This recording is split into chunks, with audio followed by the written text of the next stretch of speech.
First part was how you make your oasis garden without plasma, okay? Just using your plants. Now we're going to go and explain how you use the GANS and why the GANS works. I've started, eh? All right. So to do that, I'm going to just briefly look at photosynthesis. It's a really big section in the books, and when Kesh has taught it, but I'm just going to give you a little intro. So if you don't quite understand it, it's okay, because it's a lot of work. Photosynthesis comes about primarily and only through the operation of gravitational magnetic fields of this planet. It has nothing to do with the chemical reaction and light that we have understood up until now. What we call photosynthesis in the plasma is plasma flow, because it describes it more. We'll see how it describes it, a better description of how photosynthesis really works. Okay, our current understanding of photosynthesis is we have that chemical reaction, and the plants use the light energy to convert chemicals, and at the end of the day the oxygen is released, so it takes in the CO2 as we taught, and oxygen is given off. Okay, so that's basically what we've understood about photosynthesis, and we like to think of it as plants breathing in carbon dioxide and breathing out oxygen. Okay, but that is not the case.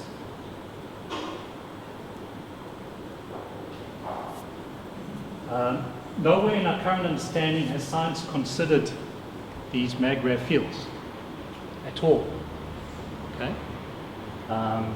And so when you really look at how the history of photosynthesis developed over the last 200 years, a lot of it has been, they see and measure a reaction to something, and then they've created a theory or hypothesis to justify that, which is a lot of our science today. So that's just a summary. If you look during the daytime, on the picture on the left, the sun's fields are much stronger, the pressure is there, so it pushes down Earth's fields. Okay? And at night time, the sun is on the other side of the planet, and so Earth then has a chance, Earth's fields push back up. Okay? So the day and night for us in this spot is this constant, during the day the sun's pushing down Earth's fields back down, the pressure is there, and at night time, because the sun's not there, the Earth has a chance to push its fields back up. So we have this ebb and flow between the fields of the sun and the Earth pushing down. Okay, so that's essentially what's happening during the day and night.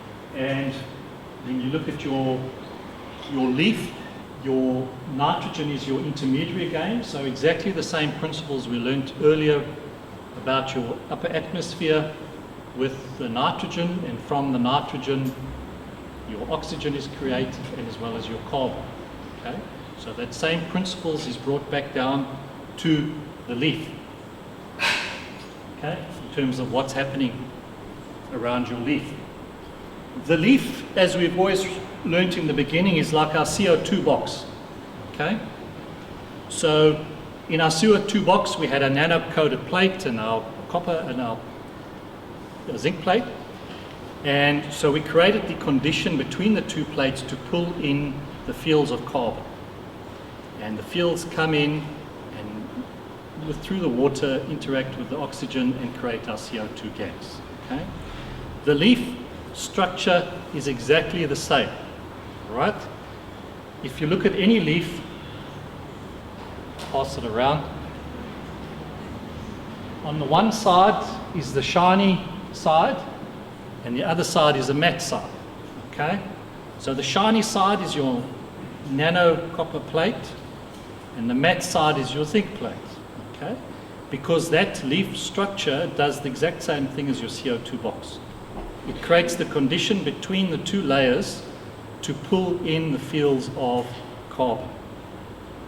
So all that Kesh has shown us is just mimicking the structure of the leaf. And the salt water's in the spongy mesophyll. Yeah. So you've got your sort of your zinc plate, which is your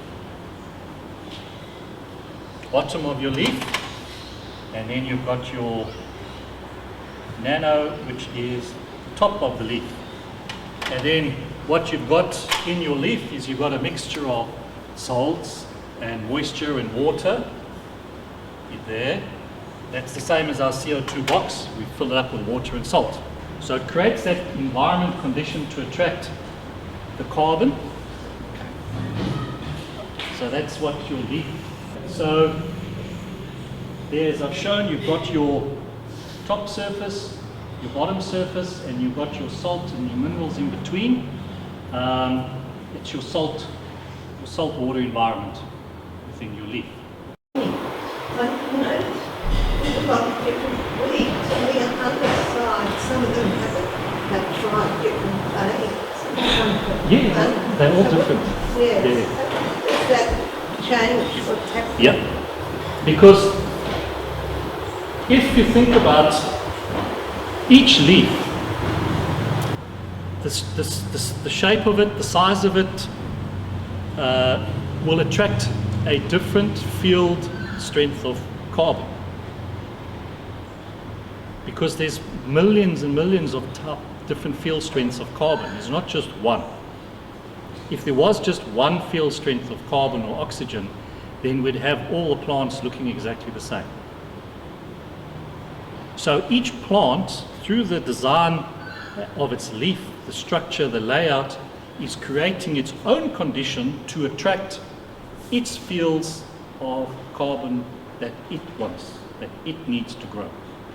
And that explains then trees that lose their leaves in autumn, is because during the summertime, Earth creates a certain environment where it creates certain field strength of carbon, which the plants like.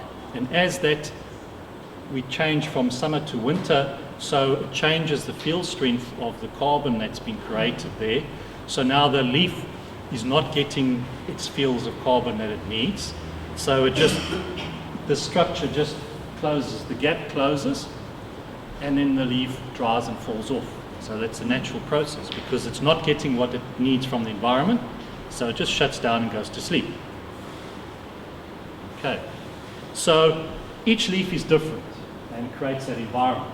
So when we look at the nighttime, as we said, the gravitational field strength of Earth is pushing up at night because we don't have sun during the day, so Earth's fields are able to push to where the maximum point that they can.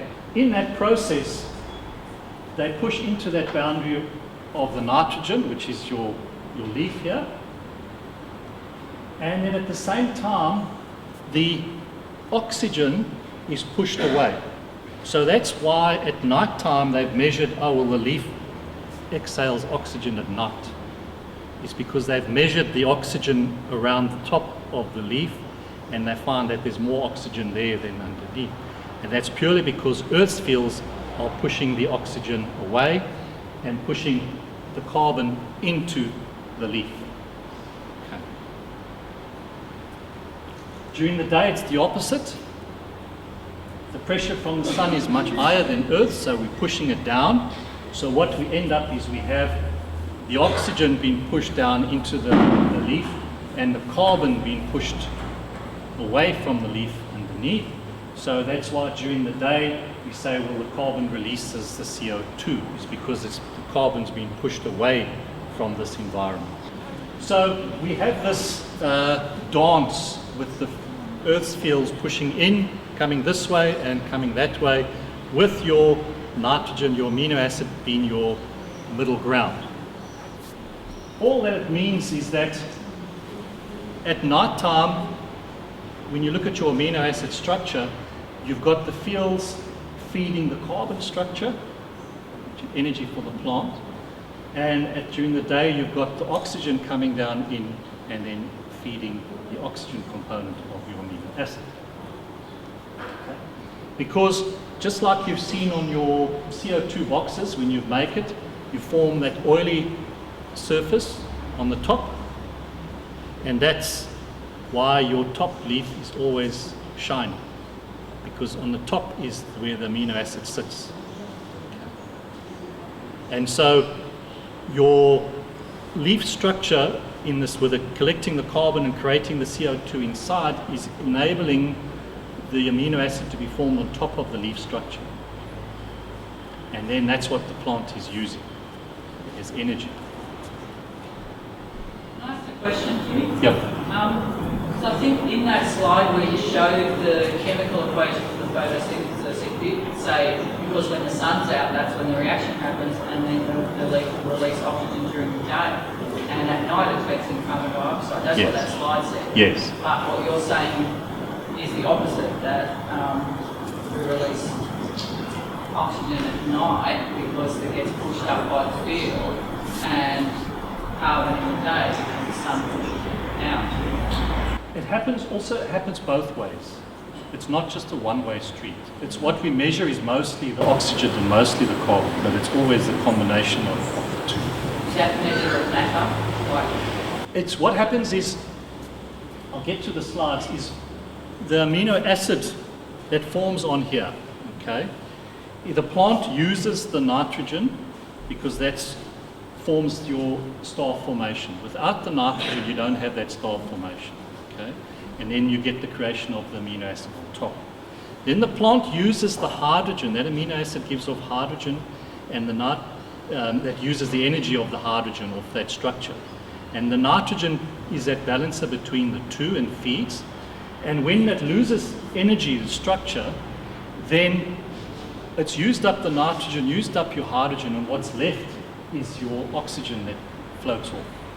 So the oxygen that we release is not from what the plant has digested. The oxygen is coming off the surface of the leaf from that amino acid. It's a very complicated process.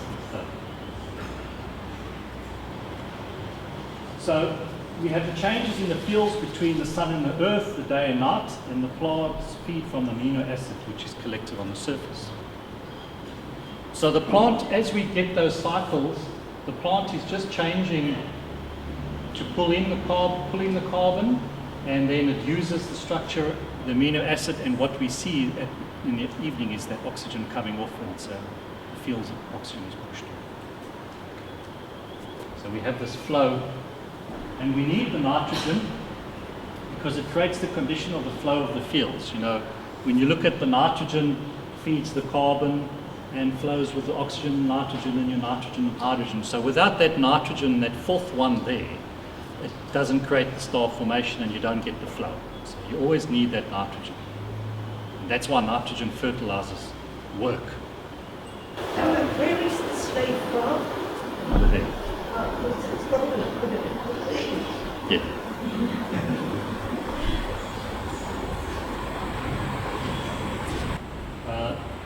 So we can understand the importance of the nitrogen in that amino acid structure.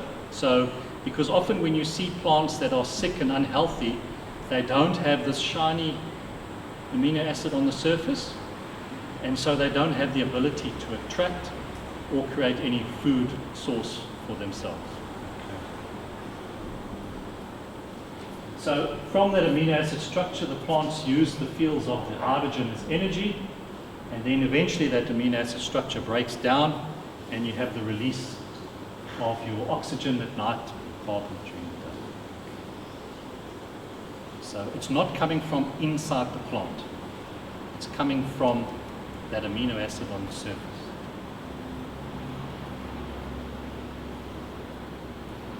Okay, so that's just a brief description of the photosynthesis. And I wanted to bring that in because we now can see why that particular GANS CO2 works. Okay?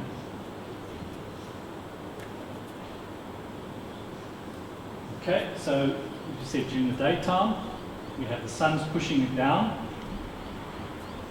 and at night time you have the opposite effect. Okay. Now, when some of you might have done this where you've had one of those spinning reactors and you filled it with GANS and then you just spun it. I put 3 into our greenhouse, and it was very, very strange because I would have them running, and then in the mornings I would come in, get there very early, and then they would start playing up. You know, at one day the one actually completely stopped, and I thought, oh shit, the motor's broken. So I go and fiddle and this, and then I was busy in the greenhouse, and then it started up again. And then when I'd come at lunchtime, they were humming, just humming. And then in the evenings again, there was this, the motors would be winding up and winding down. There was this interaction between these motors. And then so I noticed early morning and evening how these motors would be reacting, whereas lunchtime they were just spinning. Beautiful. So it was the effects of Earth's fields that had impacted our spinning reactors because we put GANS in there. Okay? So we know that the GANS, just like the plants, is interacting with the fields. And so that was a really nice, interesting observation that we had found, which showed, how the Earth's fields had interacted with our motors. I think you might have noticed with yours in the early morning or evening, they could be running smoothly all day, and then they just start playing up, or one wobbles and this and that. It's because there's the new energies are changing, and they have to adjust. And because they're fixed, they can't move away, so they just have to adjust their spinning and go out of balance, and then they'll settle again. So we've introduced the leaf there, which we know it's GANS. It's got the CO2 in the leaf as well. So we know, we can see how that the Earth's fields are impacting each and every leaf, because we noticed it on our spinning reactors. So now when you're adding your GANS, it's got its own magnetic gravitational fields. So it's going to impact as you're adding to that environment, because you've got Earth's fields, you've got the sun's fields, you've got the plant's fields, and now we're adding GANS, which got its own fields. So we're changing that whole environment around the plant. And whenever you're using GANS on plants, it's always best to try and put in the soil, sort of on the surface and above the plant. Okay. If at all possible. Okay. Can you repeat that thing? When you're using the GANS on your plants, is you always try and put it by the root system, and then at that surface of the plant, and then also, if you can, in the plant or hanging it above the plant or anything, because you're creating a whole environment around that plant. Okay. Because in a sense, when you have plant there, and then you've got your root system there, the plant's pulling in fields from the environment, but at the same token, the fields are flowing down into your root system and up. Okay, and you get that torus field. So you want to add GANS there, and in or above your plants. And that's why we created the plant mix for roots, and then for the seeds, because when you plant a seed or soak a seed, it is at that level, and then when you want to folio spray or hang something, then you're creating that top. So through that, you're creating a nice environment for that plant. And when you look at your CO2 GANS, it's the carbon and the oxygen. So you're adding, the carbon is feeding the carbon in your amino acid structure. So you are doing what the day-night cycles are doing, the plant is naturally doing. But now when you create that environment with the CO2, you are helping the plant to feed because you are adding more carbon fields around the plant. And the same with the oxygen in your CO2 GANS. You are adding more oxygen fields around that plant. So all we're doing is adding to what the plant is already doing. But now the end result is the plant is being fed by 3 mothers. So it's the natural process through the nitrogen and the carbon and oxygen with your day-night cycles. And then when you're adding your CO2 GANS, you're also adding and feeding the carbon structure and feeding the oxygen structure directly in the amino acid, which then creates the food for that plant. So by adding the CO2 GANS, you are now creating a whole new environment around your plant where you are with your GANS, you are now feeding this plant. And that's why we've seen with our tomato plants we grew through winter, is because the winter, tomato plants generally don't grow in winter, and that's purely because the fields don't match with the plant.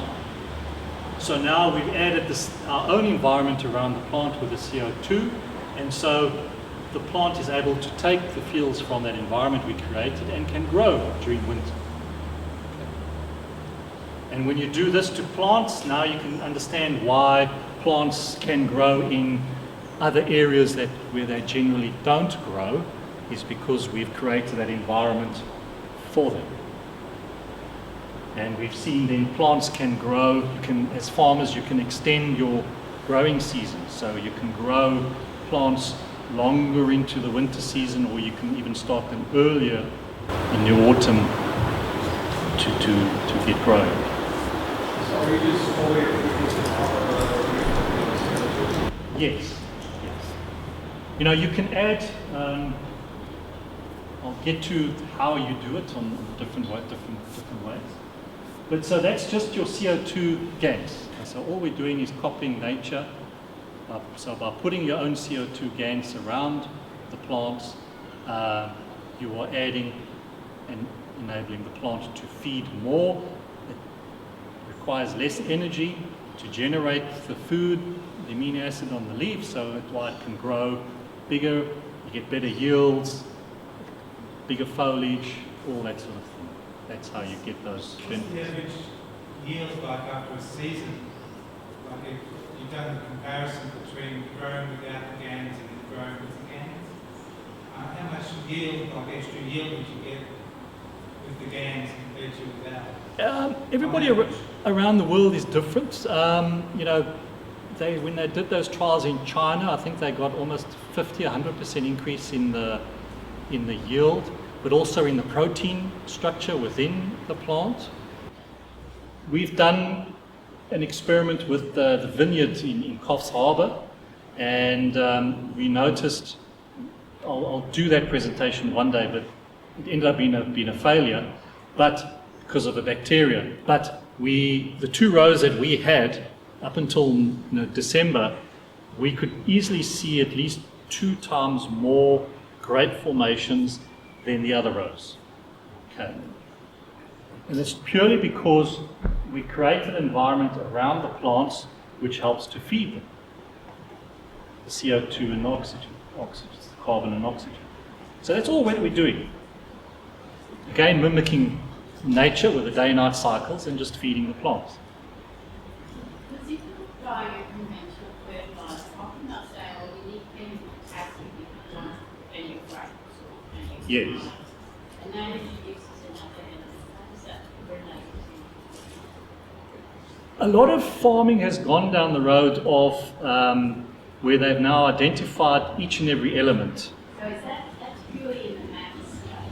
Yeah. But they all they're doing is compensating because they're farming on soils that have been destroyed. Or there's the minerals in the soil, but they're not what they call plant available. Okay?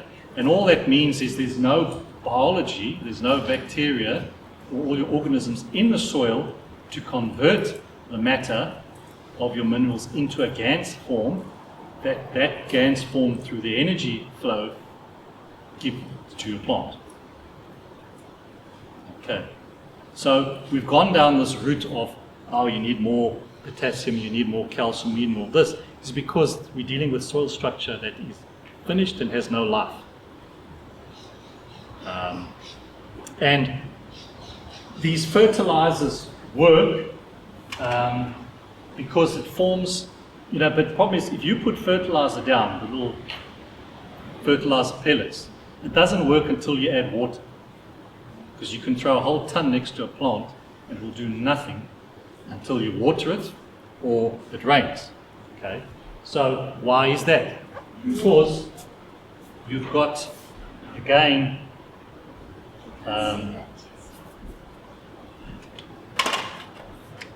so you've got your water, okay, which forms that base formation, and then through the fertilizer, we've now added the nitrogen, created the star formation, and so because most of the fertilizers is a salt based, we are essentially creating a GANS, and so that water carries the fields of the nitrogen, and so it's the fields of the nitrogen which the plant are using, because it needs it in its amino acid structure. You feed the nitrogen, and then it's able to have a flow between carbon and oxygen. So they figured out that the fertilizer works, but not in the way that they think. So the fertilizer, the nitrogen, with the water, feeds the nitrogen component in the amino acid. And then all we're doing with our CO2 is feeding the carbon and the oxygen component in the field. Okay. So the whole farming industry is focused on that component. Jimmy, when you make a CO2 GANS and you make amino acids with it, Yeah. when you use it for agriculture, do you always add those amino acids back to the GANS? Yeah. Does that make it that transfer of the energy? It's like magnets attract. If you mix in your amino acid in your CO2, so it's got that amino acid connection, it's going to immediately connect to your amino acid on your leaf and feed. Transfer the energy? Yes. Yes. Have you had any experiments with self-watering plants where you treat them with the GANS and you don't need to water them anymore?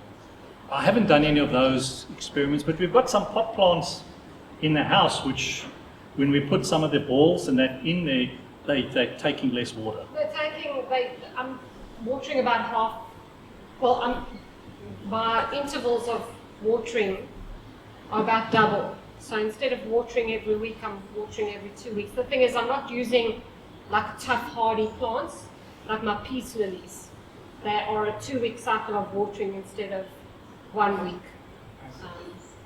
when I have the balls in. Okay, so now when I come back to that statement where the plants only take about 20% of the food they need through the root system and 80% through their leaf structure, now we can understand why.